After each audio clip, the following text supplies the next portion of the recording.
What's up, co-reporters, and welcome back to my channel. We have so much to talk about when it comes to the Carlee Russell case. How she went missing, how she came back, what's going to happen with her life moving forward now that she has officially been charged with falsely reporting an incident, moving forward. Remember, Carlee Russell is a 25-year-old nursing student, and this could impact her for life, essentially, right? Even if she doesn't serve any jail time, there still are repercussions that she might face because now when you Google her name, Carlee Russell, all of this information is going to pop up. And so I am joined by Dimitris of the YouTube channel D-Shack Law to kind of break down everything that's going down here for all of us. Because listen, we're aware of the story, but the average person here, myself included, is not a lawyer. So there are some details that we just don't really understand. So we are super lucky to be joined by Dimitri. Dimitri, thank you so much for joining us. Thank you for having me. I appreciate it. So can you give us a little bit of a background on your life in law, your legal career, becoming a professor and now becoming a YouTuber as well? Sure. I don't know if I classify myself as a YouTuber, but I am a lawyer. I've been practicing law for nearly 10 years now. I practice in criminal defense and some other family related issues and civil litigation as well. And I teach at a college here in New York called John Jay College of Criminal Justice, not this past semester, but in general. I've been teaching at John Jay College of Criminal Justice. And several years ago, because of COVID, the whole world went remote, and I've never done remote teaching. And so I had to learn how to do Zoom and all these other things. And invariably, when you do that, it's tough to maintain engagement because sometimes your students are at home and they have family obligations, all reasonable things. And it's tough to maintain that interest. And so I started this YouTube channel to try to elevate that and try to further kind of escalate their abilities to stay dialed in to criminal justice and the law and other things that I talk about. And so if you're interested in that kind of stuff, then my YouTube channel is at D-Shack Law. Please check it out.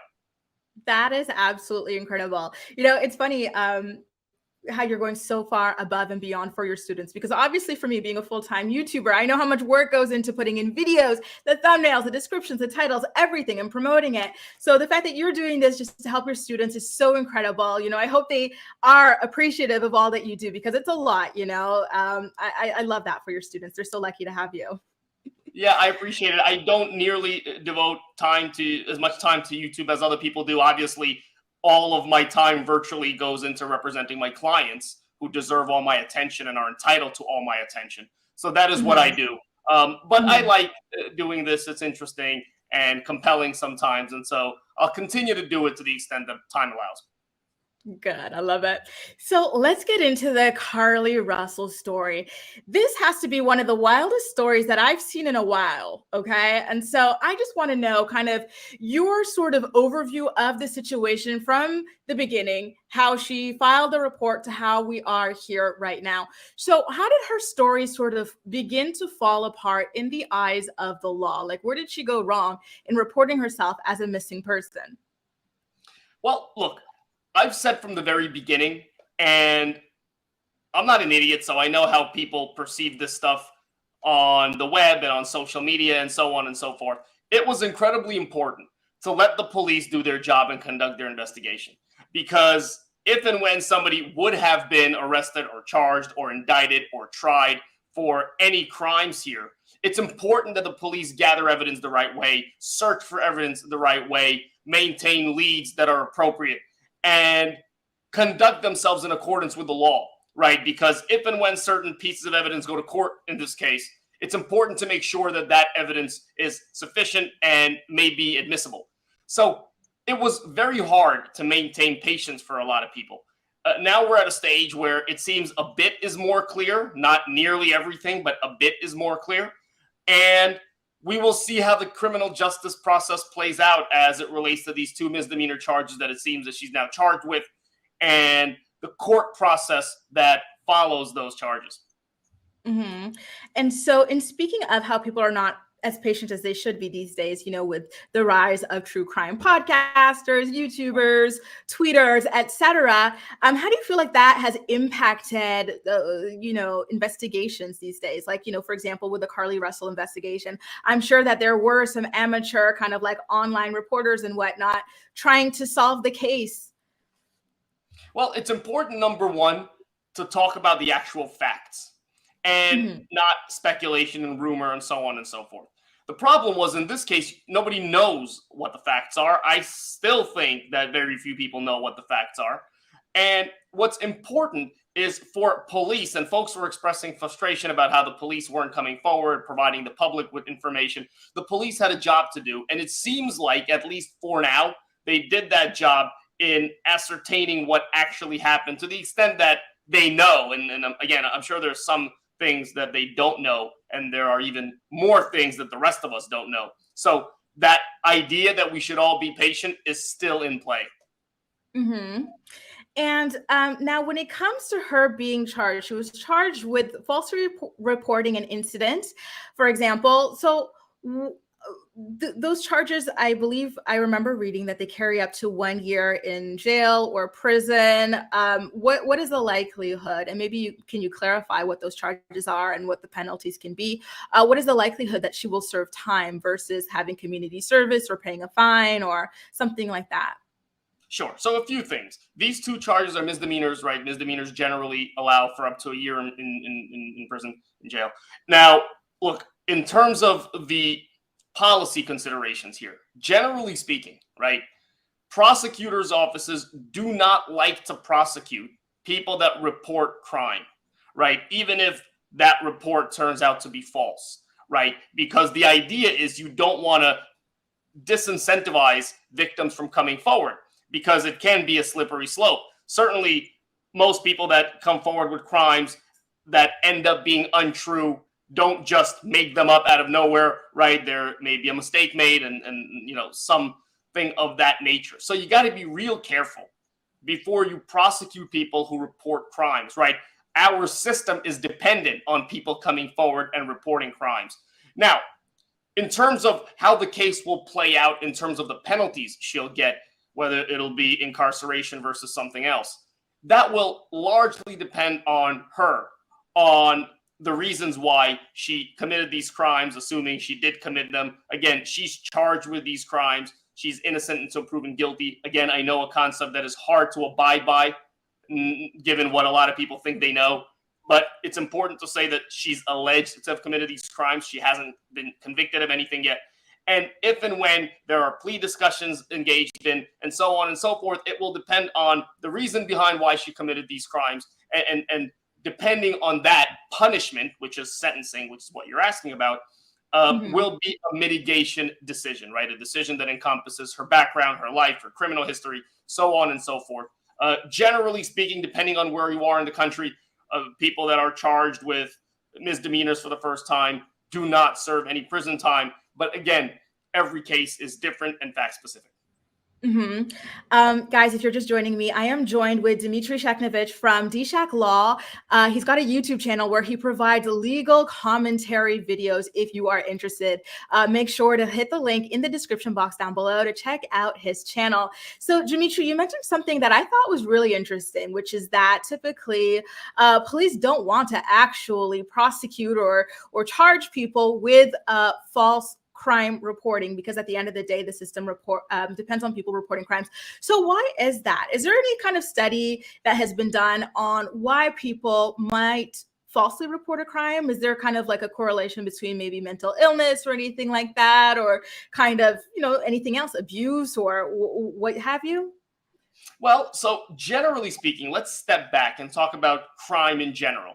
I happen to deal with people charged with crimes every day of my life, way more often than the average person.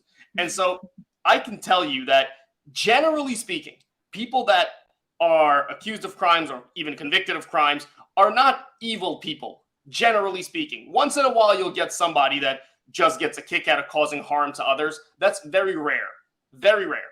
Generally, when somebody commits a crime, it comes from somewhere, right? And that's a philosophical discussion that is beyond the scope of this case, obviously. But Mhm. prosecutors must look at all those things. And those considerations really comprise an endless list, right? From background to upbringing to mental health to substance abuse. I mean, these reasons are endless. And so it's important that when we punish people in this country, as we purport to do, we do that for rehabilitative purposes, right? We punish somebody so that we can address the underlying reason they committed the crime. Otherwise, if we don't do that, they'll just commit the crime again at some point, right? So the idea is to fix that underlying problem. And Mhm. it will depend on what that underlying problem in the case was, right? And depending on that, her punishment should be narrowly tailored to fit that underlying reason. Mhm. So, from what I've seen so far, it seems like she is very forthcoming about what it is that she's done. She's very apologetic. I believe I remember reading a statement from her and her team as well. Let me see. So, her lawyer said, and I quote, "We ask for your prayers for Carlee as she addresses her issues and attempts to move forward, understanding that she made a mistake in this matter. Carlee again asks for your forgiveness and prayers." So, they're saying that she has some sort of issue going on with her. I don't know if it's an emotional issue. I don't know if it's a mental issue or what have you, but it seems like she is genuinely remorseful about what it is that she did. So, but I kind of get a feeling that they almost want to make an example out of her because of like the size of the story. It was a really big story. Remember, I'm not American. I'm not even living in North America anymore. I'm Canadian, but I live in France, and this is a story that we've heard about even over here. So is this a case of like them wanting to make an example of her because this was such a huge spectacle? It's possible, and that's a shame, right? That is not the way it should be. That is not what prosecutors and police should be doing, and I have no reason to think that they are. I mean, it seems to me from everything I've observed that everybody here has been as fair and as diligent as possible. But generally speaking, it doesn't help criminal defendants to be involved in high profile cases, right? Because high profile cases are in the public, all cases are public record generally, but high profile cases are cases that the public, or at least certain sectors of the public, are paying attention to.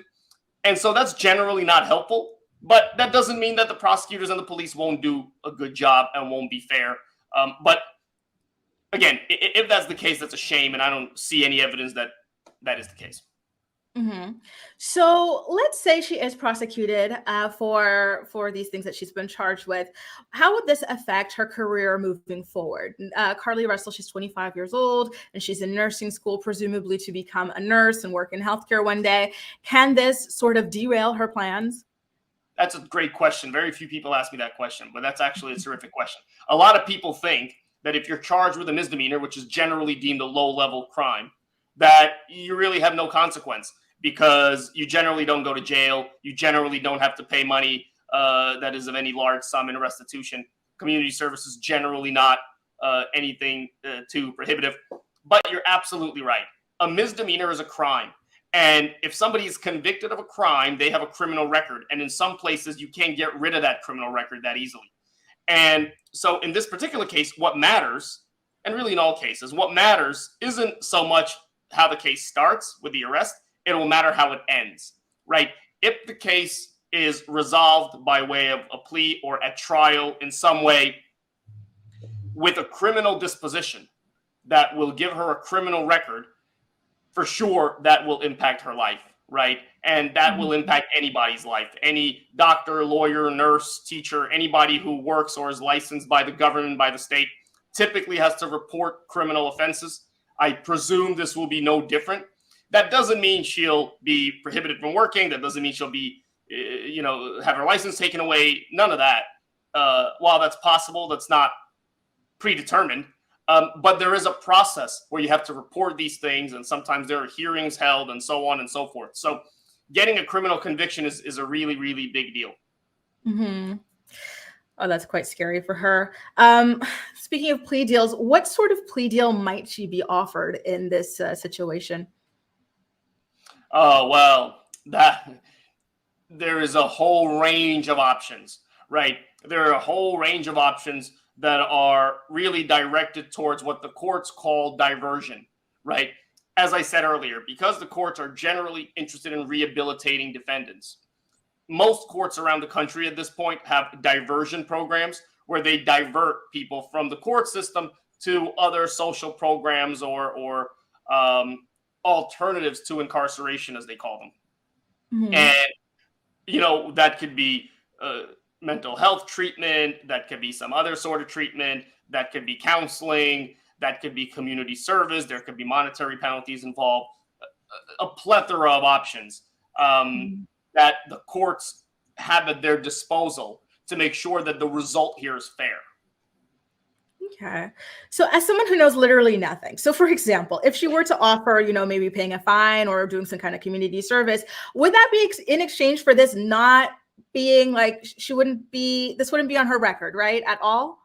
Well, generally, when somebody enters a plea agreement, a plea deal, the idea is for the charges to be reduced. Otherwise, there's no reason to do it, right? So generally what would happen is the prosecution would come forward and offer a plea deal and say, look, here's what we think she did, and here's what we're going to charge her with, and here's our evidence, and here's what, or at least that's the way it should be, and here's what we propose we agree to, so that everybody can leave relatively unharmed and she can pay her debt to society. That's how plea agreements typically work in cases such as this. Obviously, if you have serious cases, violent cases, murder cases, and the like, plea deals in those cases are rare.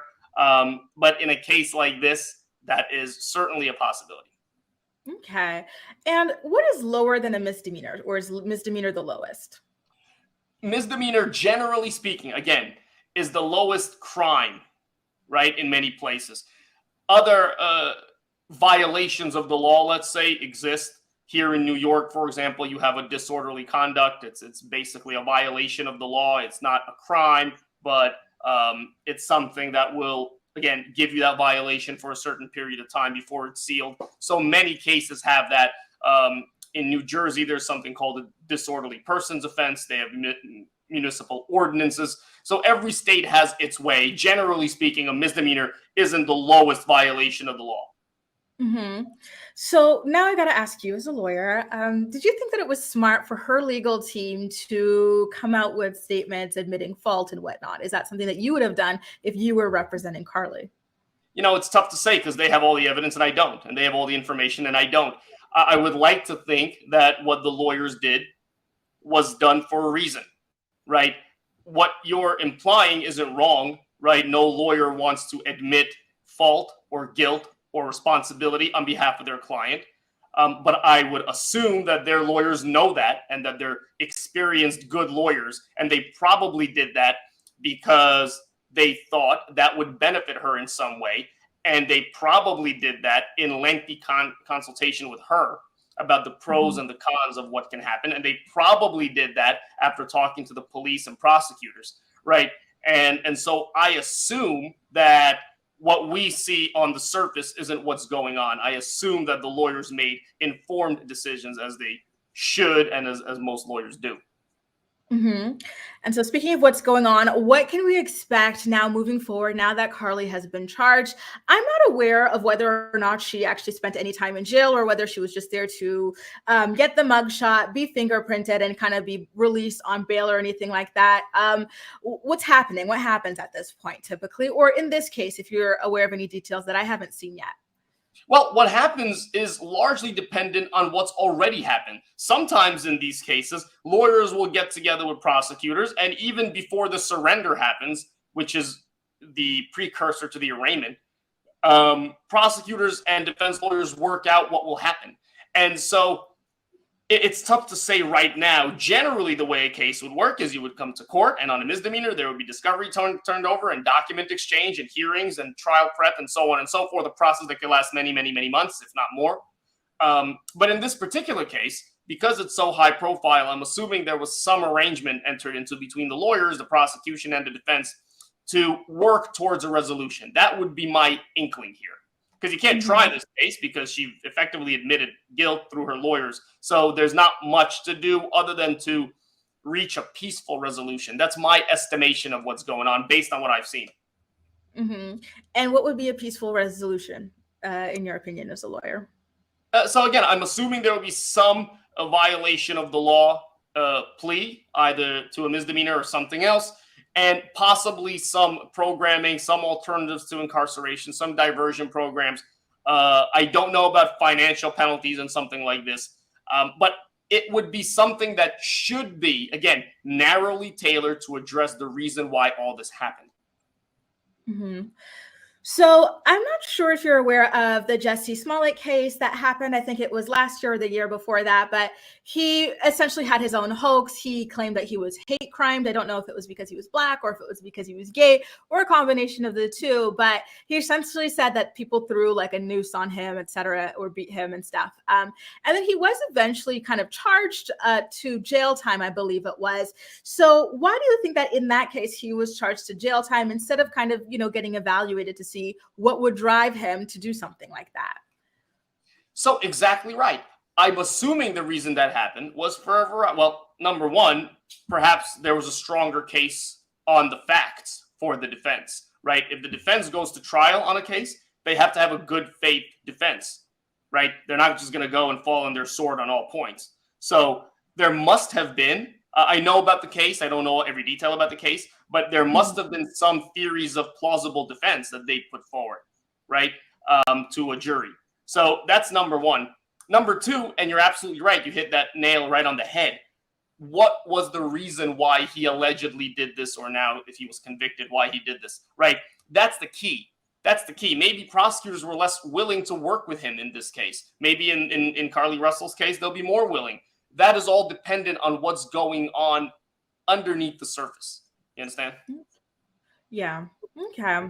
I think maybe Jussie also didn't admit the way that Carlee admitted. I think he was still trying to like hold on to this like kind of hoax until the bitter end, as far as I'm aware.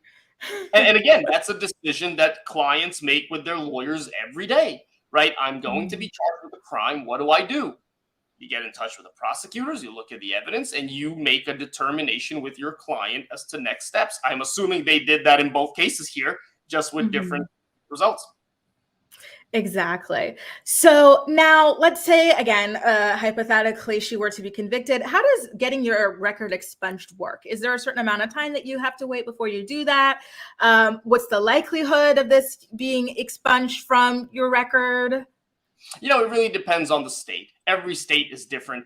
And it'll depend. Some states have a period of time. In New York, there was a law that was just put into effect several years ago that allows for expungement after X amount of time, depending on the crime that you're charged with. Typically, expungement is crime dependent and time dependent, right? It depends on the severity of the offense and how long it's been since the time of the conviction. Okay. Let me see. I think, oh my goodness gracious. Oh, I did have one last final question for you. By the way, you guys, if you're just joining me, I am here with Dimitris from D-Shack Law on YouTube, legal expert, lawyer, and law professor as well. Make sure to subscribe to his channel, D-Shack Law on YouTube, for more legal commentary. But I do have one final question. A lot of people have been talking about how Carlee Russell's hoax might impact missing Black women and girls moving forward. Apparently, missing Black women and girls already aren't taken as seriously as other races of women in terms of the amount of Amber Alerts they get or media coverage, et cetera, et cetera. Do you think that this can impact that negatively moving forward? Look, from a philosophical perspective, whenever somebody fakes a crime, right? And again, she's innocent here until proven guilty. But if and when somebody is found to have faked a crime, that always negatively impacts crime victims. Always. There is no way around that. At the end of the day, though, we rely on law enforcement and prosecutors to treat every case equally, right? And we really have no choice but to do that in this country, because in this country, police and prosecutors have something called discretion. Prosecutorial discretion if you're a prosecutor, and a police discretion if you're in law enforcement. They make determinations that are really judgment calls based on factors that are non-determinative, meaning there's a whole lot of gray there on how they prosecute and how they investigate crimes. They should treat every crime with the utmost importance. The police in this case right, said that irrespective of what happened here, we will treat every crime with the utmost importance. So legally, it shouldn't have an impact.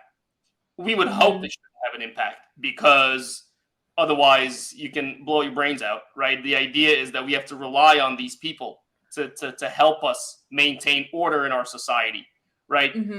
But philosophically, there is certainly no denying that when somebody makes up a crime, it doesn't help crime victims. There's no doubt about that.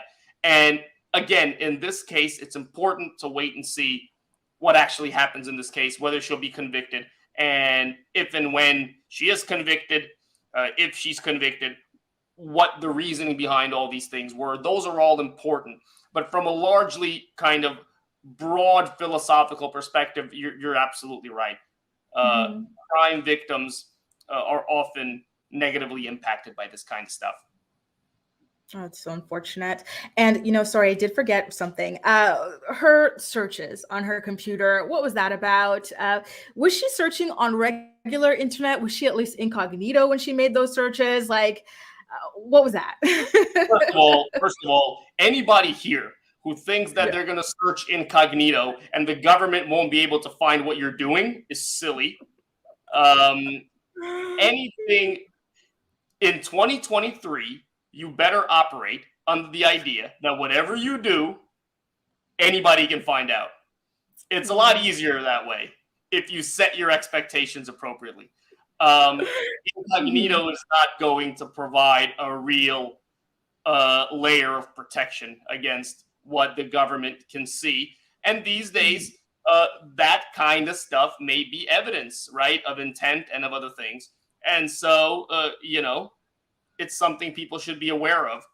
And not just in the criminal realm in general. It's, we are in 2023. Keep that in mind.